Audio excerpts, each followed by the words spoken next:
right, summer camp, parents and students. This is Pastor Ben in my office on this very rainy night. I hope you guys are not trapped in your homes. I hope the flooding and the water stuff is not too terrible. I know it's pretty wild, so we're glad you guys can stay dry. What we're going to do instead of rescheduling the parent meeting is just videotape the information. All I'm basically going to do right now is go through the packet. So if you have the packet, maybe on another device or on your computer and you can follow along, or if you just want to get a notepad out, I'm going to highlight some of the things that are really what you want to pay close attention to, although the entire packet is worth reading, and some of it is obvious and some of it isn't so obvious. So just kind of follow with me through the packet, and that'll be how this is formatted. I want to thank you for sending your student to our Camp 180. We got the theme because the teaching this year is going to be from the Beatitudes, Matthew 5, beginning of chapter 1, or verse 1 rather. And we're going to go through all the different Beatitudes where Jesus talks about how in that time these typical things were seen as a curse, or these things were seen as kind of woe to these people, or these poor people that are suffering this way. And Jesus actually comes back around and says, well, he kind of flips their understanding of these different ideas upside down. He says, no, blessed are the poor in spirit. No, the meek are actually blessed. The peacemakers are blessed. Blessed are those who hunger and thirst for righteousness. And it's a very powerful series of teachings by our Lord and Savior, and those will be what we go through at camp. Pastor Mark will be doing the opening session for us. We're looking forward to that. And then Pastor Cody Bage is a new speaker at camp this year. He is actually a former student pastor for Pastor Mark up in Tennessee, and now he's a senior pastor in North Florida. He has a lot of experience working with and teaching students, and so we are excited to hear him as he comes and he brings the word to our students at this camp. I know it's going to be a very, very powerful week. So we thank you for sending. Remember, summer camp, if you consider the scripture in Luke chapter 5, verse 16, it says that the crowds were hearing about Jesus. His fame, his notoriety was raising people. More and more people were aware of him. And while he had lots of ministry to do, it says it was his habit to often withdraw to isolated or desolate or lonely places and pray and to seek God. And we all know, even as Christian adults and as young people, we live in a society that's very busy. We have some kind of information being given to us every second. We're hardly ever just still. There's just always something going on. And so summer camp is an important time to have multiple days together where we get away from the distractions of society, we kind of get away from the routine, and we seek God. And that's primarily what we're praying for, is that all of the students that go would seek the Lord, would be hopeful and ready, prepared in their hearts to hear from him through his word, to be honest and open as they discuss what we learned in our small groups, to worship him during those times and to honor him as we just hang out with our friends and have a great time. And I trust and know your child will have a great time at this camp, but please join me as I pray, and most of all, they would come into a greater measure of an understanding of how much God loves them, and that is our goal for this camp. Just a couple housekeeping items. If your student went to winter retreat, we already have any forms that we need from you, health and liability forms or anything like that. If you've turned those in, thank you. If you've not been to an event in 2017, if we have yet to get your form, you can either scan it and email it to me, take a photo of it on your phone and send it to me, or bring in a hard copy to church on Sunday. As long as we have that form before they go on the trip, that will be okay. Same thing, if you registered with a deposit and you have a balance due, please sign into that account and make sure you pay that balance off. We have to have the form and the balances paid before they leave Tuesday morning, or else we're not going to be able to allow them to participate. So please make sure you have those things taken care of prior to then. The camp leadership page, as we kind of work our way through, you see a map here of Lake Yale. The page after that, the camp leadership. I am the pastor at the camp. I think most of you know this. Many of you maybe do not. My wife is due to give birth very soon. And so there is actually, according to these pregnancy calculator things online, I basically have a 1 in 4 chance of her going into labor while I'm at camp or before we get back. So we have provisions made for that. Pastor Joe Hill is coming up for the entire week. He's really looking forward to spending time with the students and getting to hang out with all of them and the leaders there, so that's going to be a great thing. I fully expect to be there the entire camp, but should something arise, well, Eliana, my daughter, should she come early, I'll be heading out obviously right away, and Pastor Joe will kind of take the lead from then on. I already mentioned that Cody and Pastor Mark and Pastor Cody will be there doing the teaching. Adam Pizarro and his group will be back leading us in worship. Regis Kramer and Aaron Herwig will be leading us in our rec and our night events. And we'll also have some fun lake activities. We have 2 jet skis and a boat coming up this year, so we have a little more watercraft even than we have in the past. We're grateful for that. And Jennifer Collins will be the nurse, so we will have a nurse on site at all times. Oftentimes parents ask the question, how many students are going? We have, right now, we have 104 students registered and going, and we have roughly 40 to 50 adults, 40 adults I should say, going as well. So it's going to be a really great time, and we're excited about that. The next page is camp rules. You can read through these. Some of these are, most of these are very obvious, like, don't bring fireworks, things like that. Don't bring anything that's going to get you in trouble. I want to highlight just a couple rules that we highlight every year. Cell phones are not permitted at camp. Now, last year at the parent meeting when I said that we don't want the students to bring their cell phones, literally the parents broke out in applause. So as you're listening to this, you might be excited about that as well, because we know how distracting cell phones can be.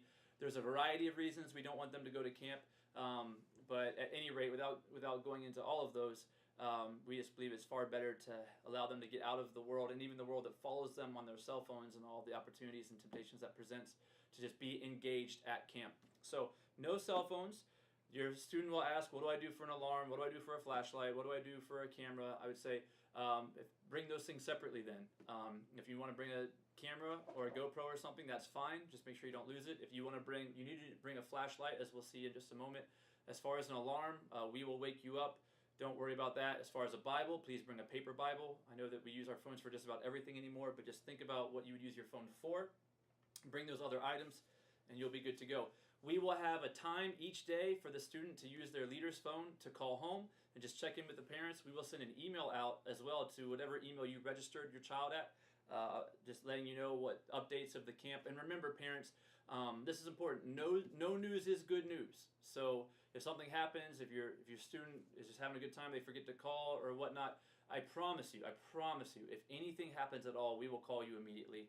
So if you don't hear from us, just trust that your student's healthy, everything's great, everything is fine. You will definitely get a phone call if your student falls down or something were to happen. So don't worry about that. Number 4, this is true every year. Pranks are not allowed. Please talk to your students about that before they leave. The problem with pranking is you let that kind of culture go and grow. One prank outdoes the other, and another prank goes here and here, and what starts off fairly innocent can very quickly grow to something regrettable. So we just kind of nip it in the bud right in the beginning. No pranks are allowed at camp. Please let your students know that on the outset. And then number 6 there, it says all students will participate in all scheduled activities. I actually wanted to highlight that just for meals. Sometimes students will be tired in the morning. Maybe they're not in the habit of eating breakfast at home. I would just say they need to eat all their meals. We have full days, lots of worship, lots of play. They need to get good rest at night, but they also need to be in the dining halls and whatnot. So encourage your students to make sure that they're getting, or encourage them to, before they leave, just say, hey, make sure you get up, follow the schedule. The schedule, we are very careful with how we schedule out the days. For the benefit of your students, we want them to kind of follow along with that so that they can stay hydrated and have enough nutrients and everything else for the week. Please look through the rest of the camp rules and the Lake Yale policies. I'm on the what to bring page. You're going to turn there. This is pretty straightforward. Students can bring extra money for a snack bar. There is a snack bar that's open during our free time from 3 to 5. They can bring some cash if they want to buy a snack. Otherwise, they don't need any money for anything at all. Everything else is covered in the registration fee. They need to bring one suitcase. Remember, especially ladies, you're only going for like 3 days. You don't need a variety of outfits and changes of clothes and whatnot. One suitcase will suffice, and they need to bring bedding for a single bed. The easiest thing is typically a sleeping bag and a pillow, but you could bring bed sheets if you want for a twin or a size bed. That's what they'll be sleeping on there. Personal items, that's just so they can make sure they're clean. Make sure middle school boys, you bring deodorant. And if you want to wear sandals in the shower, sometimes kids like to do that. I would encourage you to bring that as well. Make sure you bring a Bible, a paper Bible. Make sure you bring a pen or a pencil so you can take notes. Bring a notebook or a journal so you can take notes in that. But we will also provide a camp notebook for you to take notes as well once you get there. And at the bottom, you can bring some snacks if you want. Just please don't bring any snacks with peanuts, so you can be sensitive to those who have peanut allergies. Okay? Pool water dress code is the page that I'm on now. A little bit of a change this year. Number 1, the female dress code is the same as it has been. Please wear one piece, appropriate length swimwear. If you wear a 2-piece, you need to wear a dark t-shirt, girls, over your two-piece and make sure the bottom part of your two-piece is appropriate as well and covering everything. But boys, if you were at winter retreat, you probably get the rationale behind this. We talked about modesty. The whole idea of winter retreat was worldliness. So we talked about materialism, we talked about movies, we talked about media, and we also talked about modesty. And modesty is something that we talk to the girls about fairly regularly, just glorifying God with what you wear and how you present yourself and what are you trying to do with the clothes that you wear and things like that. But it struck me, we don't really talk to boys that often about it. And I think the church has mistakenly said that modesty is basically a girl's issue and lust is basically a boy's issue, and that's just not the case. And so, given that it's not the case, we think that it's appropriate and even biblical to make sure that we're doing what we can to have the boys dress modestly at the pool as well. As I put in the packet, if you want more rationale for that, I would encourage you to go back and listen to the modesty panels that we had at Winter Retreat, both the girls' session and the boys' session, as we get a little more into detail, more into scriptures about why we're making that decision. But the decision is we want to ask the boys to wear appropriate length shorts and a t-shirt as well. Questions have come back. Can I wear a tank top or something like that? That's fine, as long as it's an appropriate tank top. I've seen guys wear them that's like really thin and goes all the way down their chest, and it's basically like not wearing the shirt at all. That's fine. I'm not trying to, just beat this into the ground, but if you wear a tank top, that's okay. Just make sure it's appropriate and covering enough as well. But again, if you have any more questions about that, go back and watch those videos. I think there's some pretty compelling information in that as to why we're asking the kids to wear those clothes. Now, I will say that that's something that we want to do for camp. So that's a conviction issue. What you wear to the beach or what you wear to the pool, whatever you feel peace about is fine. But for camp, we want to set the bar at a certain level and make sure that the girls and the boys are dressing in a way that we think is most appropriate for the occasion. Okay? What to bring for the special night events. On Tuesday, we are going to break up into our teams. You all need to bring, this is very important, you need to bring a blank t-shirt based on the color that's assigned to your grade, and that is in the packet. So, for example, the 6th and 7th grade girls all need to bring a blank yellow t-shirt that you guys can decorate, something that you don't want to not get marked up. It will get marked up. The boys, 6th and 7th grade, will wear a gray blank t-shirt, 8th grade girls pink, 8th grade boys orange, and on down the list. Make sure you bring that. We will decorate that when we get to camp, and we're going to decorate that based on our team names. Now, the categories this year, because of the upside down theme, is our team names are going to be things that are a paradox or things that are a oxymoron. A paradox is things that is seemingly doesn't make sense or upside down or seemingly kind of at odds or mysterious. So, for example of a paradox might be, and these are my very own, I'm very proud of them, like a timeless clock, for example. It's timeless because it's antique, but it's a clock. So how does that make sense? Or maybe an indigenous alien. That would be a group. And how can an alien be indigenous? Or you might say bright darkness or something like that. Something that's kind of contradictory. Your teams will make their final selections at camp. You guys obviously are going to make sure that those are appropriate. And then we will go ahead and we will decorate the shirts as well. That'll be the shirts. And we'll wear those shirts for our Tuesday night rec event, which is called The Hunt. All you need for that is you want to have tennis shoes to run around in, your own flashlight, and it says in your packet your phone doesn't work for that, your own flashlight that you can use, and then you're going to wear your team shirt to that on Tuesday night. Okay? Wednesday night, we have our comedy club, and for that you come dressed up as something that starts with the letter C. So you can come dressed up as a carrot, or dressed up as a crayon, or anything else that you think of. Again, that's appropriate, that starts with the letter C. That'll be a fun night. Everybody comes. And remember, I will say, if you're new to camp, everybody typically engages in this. Everybody comes dressed in the costume. Everybody really has a good time, and this is really fun stuff. So I wouldn't want for you to be kind of like, I don't feel like dressing up. You would probably stick out a little bit, so make sure that you dress up that way on the comedy night. Thursday night, our night event is a pool party. It'll be similar to what we did last year. I have some things that are different.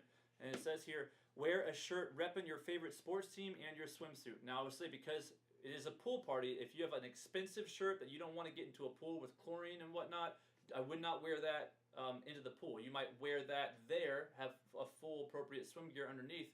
You can take the jersey off there. But if you're going to wear something that's sports related into the pool, make sure it's something that you don't mind maybe getting faded a little bit, because you will be getting into a body of water with chlorine in it. So be mindful of that fact as well. Last but not least, the schedule. I'm not going to go over to this in too much detail. because it's all right there. The buses depart Tuesday morning, June 13th at 7, so please arrive at 6:45 if you would with all of your stuff. And then the buses pull back in at 2 o'clock on Saturday. So parents, please make sure that you are here by 2 o'clock on Saturday. We will send an update out via the email address that you registered with, kind of giving you an ETA for the bus if it ends up coming earlier or coming later. Check your emails that morning. I will make sure I send you on email about how they're progressing and how quickly the buses will return. So I think that's it. I know that's just kind of a lot of information. On the back of this are some phone numbers. There's my cell phone number, there's Pastor Joe's cell phone number, and then Lake Yale's cell phone number. Parents, please only use that as a last resort. We want to be able to just kind of be there, be all in with the students. If something comes up, obviously an emergency of some kind, and you need to get a hold of your child, give me a ring. That'll be fine. But otherwise, we ask that you guys would kind of just, be still, pray for your students, trust that they're in God's hand, trust that all these leaders, who, by the way, are all background checked and are all responsible people, are taking good care of your students, because they are. We have great, great leaders I'm very excited about and encouraged by coming on this trip, and I know that your students are going to be very blessed by them as well. So we are very excited for summer camp, Camp ONEighty, coming up in, 5 days from now. So we are excited. If you have any questions about anything that I said in this video that was unclear, or the packet that's unclear, please don't hesitate to give me an email. But otherwise, know that I'm praying for your students, and so are the leaders, and we are excited about next week. So looking forward to seeing you. Have a good night.